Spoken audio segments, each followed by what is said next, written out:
name's Joseph Yaconelli. So I'll be talking to you about some research I did on motif discovery and utilization for generated jazz solos. So the question we're looking at is, can jazz motifs be discovered and utilized by unsupervised machine learning techniques? That's what we're looking at here. There's a couple things that all come together here. So there's obviously the field of computer-generated music, and then there's unsupervised machine learning, and then motif discovery and utilization, which are sort of unique fields in themselves. So going over some terminology, most people probably know what a motif is, but it's a theme or a musical idea or shape that's repeated throughout a piece of music, or sometimes within the repertoire of an improviser who might use it over several pieces of music or just in their general soloing. So this is just an example here of a motif repeated a couple times. Then motif discovery versus utilization. So motif discovery, it's looking at a piece of music and analyzing it and finding what are the ideas that the musician's playing within it. But it's actually sort of a larger field of sequence motif discovery, which is in computational biology and computational linguistics also, which is just the idea of trying to find sort of approximately repeated and important ideas. So there's kind of this idea of intention behind it. And then discovery, so motif utilization, in contrast, is about using those motifs, and in general, your goal is trying to add some more global coherence to the music that you're generating. So one of the biggest challenges is that you can have lots of different pieces of melody within a solo that are repeated, but they're not all necessarily motifs, because part of what defines a motif is the intent of the player to use that in that way. Another issue is that you're having these approximate repetitions of motifs. So a lot of times in jazz, you do something called motivic development, which means that you're applying different manipulations to your motifs every time you play them. So you might only hear the original concept once, and you'll never hear it repeated again, but you'll hear forms of it repeated again. And then finally, if you're looking at a solo, it might be a minute of music or 2 minutes, and that's all you have to find these motifs because they may be unique just to that solo. So you have pretty limited data. So a lot of the current software that does stuff in this realm, usually there's no global coherence when you're looking at either motifs or when you're generating music. It's kind of an issue we all face in this field. And then also, if they are working with motifs, it's usually either discovery or utilization, but not both. And finally, it's usually a hard-coded system, so you don't have any ways that the user can actually tune it and change it to fit with their needs. So I'm going to go over a little bit about the system that we work within doing this. So we use a grammar-based solo generation, and what this means is so we're using a generative grammar, and we abstract our melodies that we're looking at when we're learning these grammars. And the idea there is to try to sort of capture the way that a person thinks about these melodies, rather than looking at them as explicit notes or something, we look at them in a more abstract way that we hope represents sort of the way that humans think about it. And when we're learning these grammars, we look at them from a solo of a well-known jazz musician. We cluster them together to find similar pieces of melody, and we do some Markov chains to try to give us a little bit of coherence as we move through these grammars. So what an abstract melody is, we take the real melody here, and instead of representing the actual notes, we're looking at note or pitch categories. So we're looking at notes that fit within the chord, or notes that are sort of complementary to the chord, which we call color tones, and then approach notes, which are a semitone away, so approaching a chord tone. And then outside, which means something that doesn't fit in any of that, and usually it is considered dissonant. And then we have the rhythm encoded, so 8 notes and 16th notes and things like that. So you can see here, the original melody is turned into an abstract melody, and because the abstract melody is more, it's a sort of a lossy way of encoding this. When you re-actualize these melodies, you don't get exactly the same thing. We actually exploit that to get some more non-determinism in our music generation. And so I'll point out one last thing. Here you see these deltas here. We also encode the contour of the melody, so that's how we get the feel of the melody without explicitly encoding it. So the 2 numbers there after each delta is the range of semitones between each note, so going down between 4 and 3 semitones for those 3 chord tones after that, 3 eighth note chord tones, and the other one would be ascending between 3 and 5. And so you can see here, this would be the same abstract melody, but it's been actualized 4 different times, and you get 4 different melodies, but you can see they all have the same idea, and I would sort of argue that a musician would use any of these in that situation. So then we use a context-free grammar to generate these solos. So we have a series of rules, and you can have a left-hand symbol that has several right-hand rules, and we assign probabilities to those. And this gives us a more non-determinism in our generation of solos. So that's really where the novelty of our solos come from. So you could have, this would be a motif here, and this might be 2 different versions of the motif. One that would be ascending and then descending and then ascending again, and the other which would be the inverse of that. But you could have them both with the same, under the same motif name there, M0 in this case. And so this would be, we use these patterns here for larger lines of melody. So this would be that motif repeated 4 times, but of course there will be some non-deterministic choice between the 2 types of motifs at each actualization of it, which you don't always want. So instead, when we have these patterns, we use something called sharing, which has the system remember what choice it made the last time it saw that symbol and use that same choice again, so that we can actually have our motifs repeated. And so here you can see this would be 2 different times that was actualized, one choosing the descending motif and the other choosing the ascending one, and it would share that choice for the rest of that pattern. So right now this was the current grammar learning system that we had, and my research was here in putting in this motif learning section, which I will be going over now. So the first thing we do is we look at a piece of music and we chop up the solo into 4 beat sections, and we cluster all of those on a series of attributes that I'll go over in a moment. And so now we have clusters of generally similar melodies, is what we think of, and we apply this normalized log distance cutoff so that we only get what you would sort of call very similar melodies within the context of the attributes we're looking at. And we hope that this will begin to capture some of the motifs we're looking at. So these are the metrics that we cluster on. This is, we believe, captures enough to decide what is truly similar to something else in the way that you would hear it and sort of represent the way a human would make a distinction between pieces of melody. So once we have these small tight clusters, we have this concept of motif equivalence, right? Because these motifs are not exactly replicated, so we can't just look for perfect matches. So instead we use 2 heuristics here. We use edit distance, and we use the Euclidean distance between both of those to the centroid, and the triangle inequality gives us some upper bound there on their dissimilarity.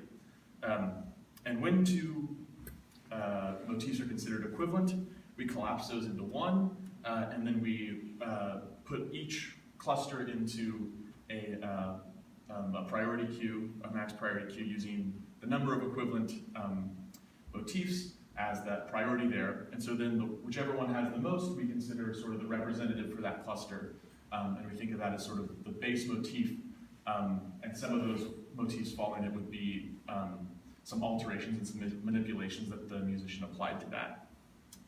Once we have everything clustered then, we look back at the original solo that we pulled this from, and we can map back, okay, what was the order or the pattern that motifs and non-motifs were used in, non-motifs being just pieces of melody that come in between. And so in this way we can extract what we call motif patterns, so that the ways in which the musician chose to use these motifs, because a lot of times the intention behind a motif is also tied into the patterns and the ways in which they used them. So with these patterns, instead of coding directly the motifs into them, we encode these motif classes, which take the first few motifs from each cluster. And this allows us to incorporate a little bit of sort of natural motivic development by having multiple options of similar actualizations of a motif for each motif pattern. So this is the actual software, and this is, you have this option of motifness here in the learning phase. And the basic idea of motifness is just regulating that normalized log distance cutoff. So a large motifness would have a more relaxed idea of what could all be considered the same motif. And a small motifness would give, would require things to be very, very similar to be considered the same motif. So this would try to capture essentially how much motivic development was in the original piece you're learning off of. So this would be just an example from the corpus of what we're looking at. You can see a motif here that's very prominent in that red rectangle. And here it would be, this is our portion of our generated grammar that shows our motifs. And you can see for each motif, there are 3 actual different ones, which would be those different versions of the motif from each motif class. And we have the non-normalized, normalized probabilities at the far end of the numbers there are the probabilities of which one will be selected. And then you can see here's the actual pattern that it showed up in, and we use sharing again so that we can stick with the choices of motifs that we made. So then there's another option, or another option that you have when you're actually generating solos, which we also, it's a runtime motifness. And this is controlling the probability here between filling, in this case we fill 16 beats with either what's called original, or this was non-motif melody, or you can fill it with motif melody, which will then choose these motif patterns to fill it with. So I'll show you here. This is the control area, and it's just a slider, very simple. So this would be then a solo generated from a grammar with the motifness turned all the way down. So you wouldn't expect to see any motifs that it chooses not to use them, and that's what you sort of see here. This, on the other hand, is again the same grammar, but motifness turned all the way up. And so the option, in this case, it's trying to use motifs as often as possible, and I'll try to play, if this works, a sample of what that sounds like. Let's see if you can hear those motifs.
That's an example of us using this motifness in the maximum level of motifness. Oops. Yeah, so I think we developed a pretty decent system here for discovering and exploiting motifs in improvisational jazz generation. We don't have any quantitative analysis of this, and figuring out how to do that in the best way is quite challenging. Looking into the future, we're hoping to exploit motifs using time warping and time shifting, which are common motivic development techniques in jazz. And we're also hoping to implement this in active trading, which you saw Robert Keller do at the concert last night. Thank you.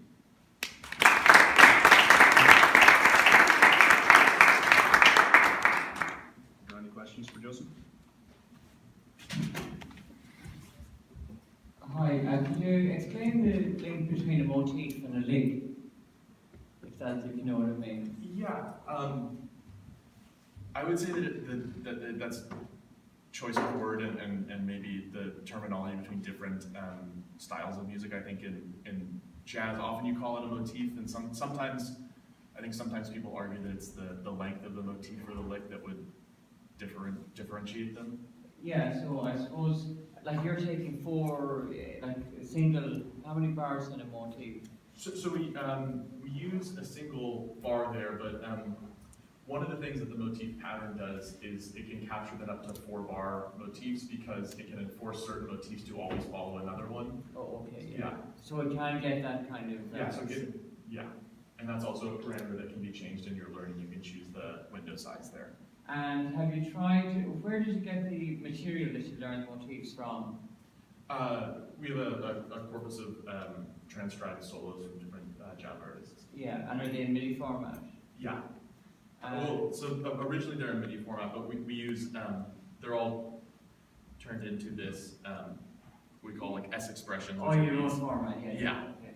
And did you check, did you try compare the motifs you derived with, let's say, a musician's interpretation of, the solos of, let's say, Charlie Parker or John Coltrane or whoever? Yes, yeah. So I didn't do any formal write-up of anything like that, but I've read through some books that do analysis of different solos and compared the motifs that we found compared to theirs, and they were pretty good results. Pretty good results.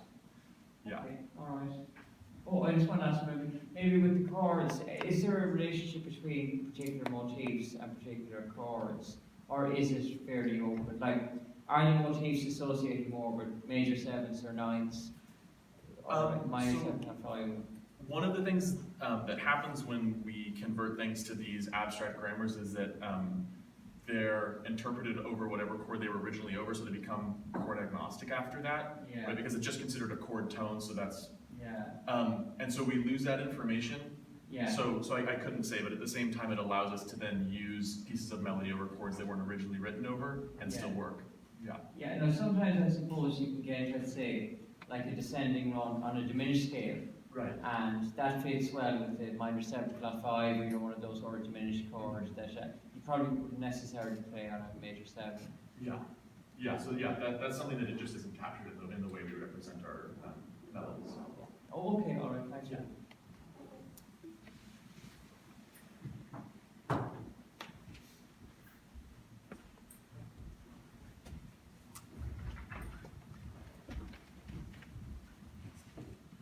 Thanks very much, very interesting.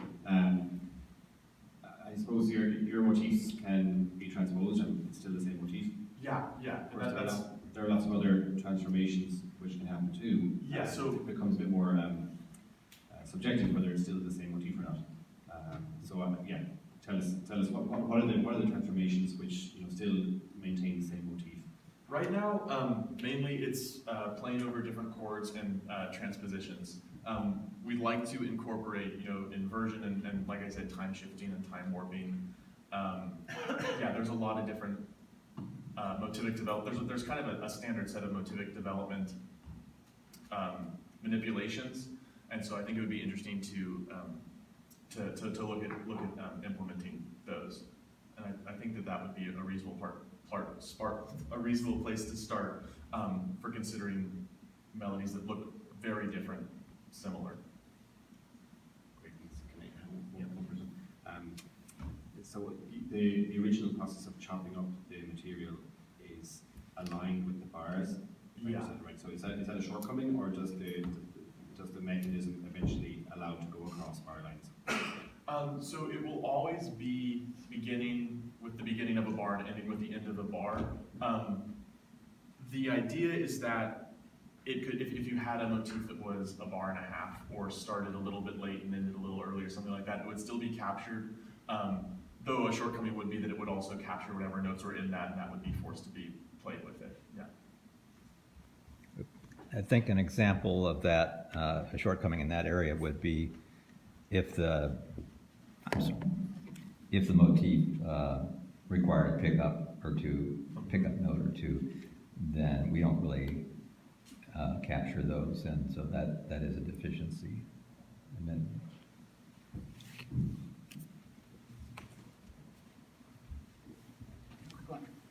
do you have any thoughts about incorporated phrasing and articulations? I mean, a lot of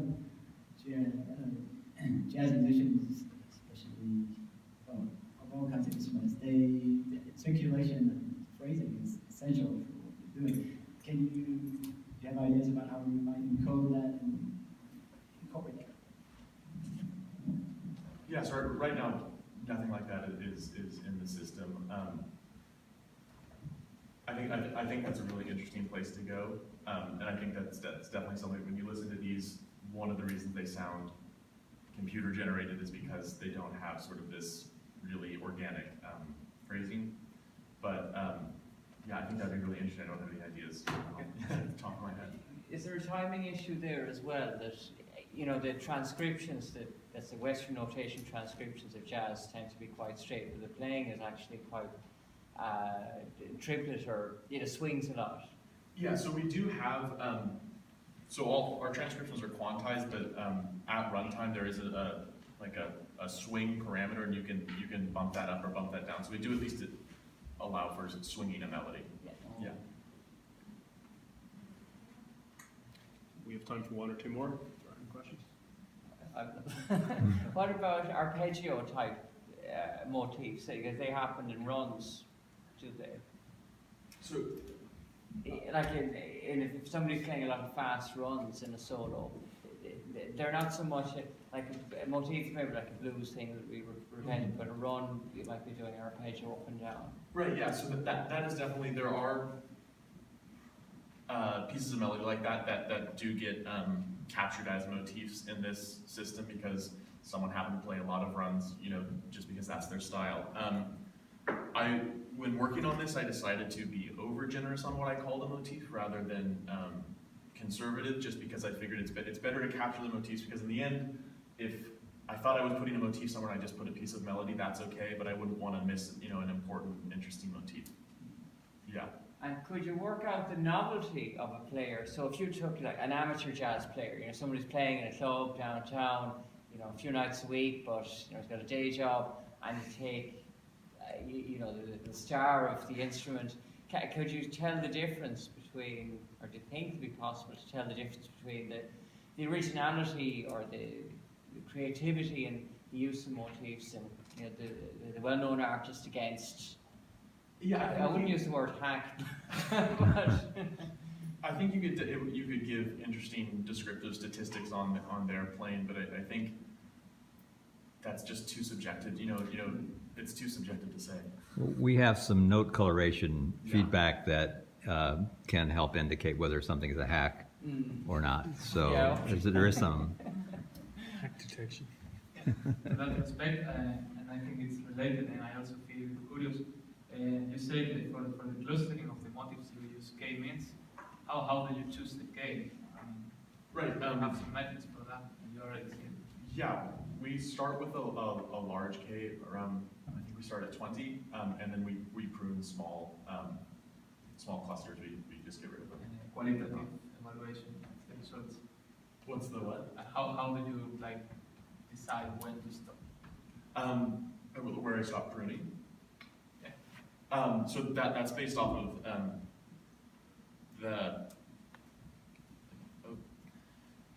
the log cutoff we apply. One of the things, so we're looking at usually what ends up happening is if you have sometimes you'll have a cluster that is a few sparse pieces of melody that just happen to be dissimilar from everything else, and so they're all over here and they get clustered. So things like that, they'd end up all getting cut off because they wouldn't be close enough to the centroid of their cluster.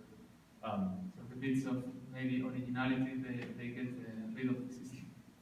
Yeah, so I mean, if one of those pieces was a motif, then you'd expect it to be repeated at least a few times. Oh, yeah, sure. And if it was, then you'd have a tight cluster. And if not, then yeah, then it's, yeah.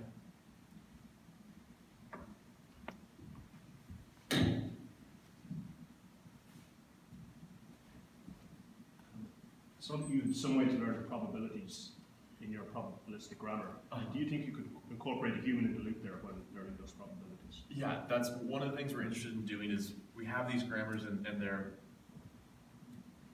it would be easy to make them human readable, and so creating a tool that allows you, once you've learned a grammar, to have some decisions like that, like the probabilities within those, and even saying I don't want this motif and adding your own into the grammar. Yeah, You can already edit the text of the productions. There's no GUI for it, but you can use text editor to do it. Okay, if there are no other questions, let's thank our speaker again.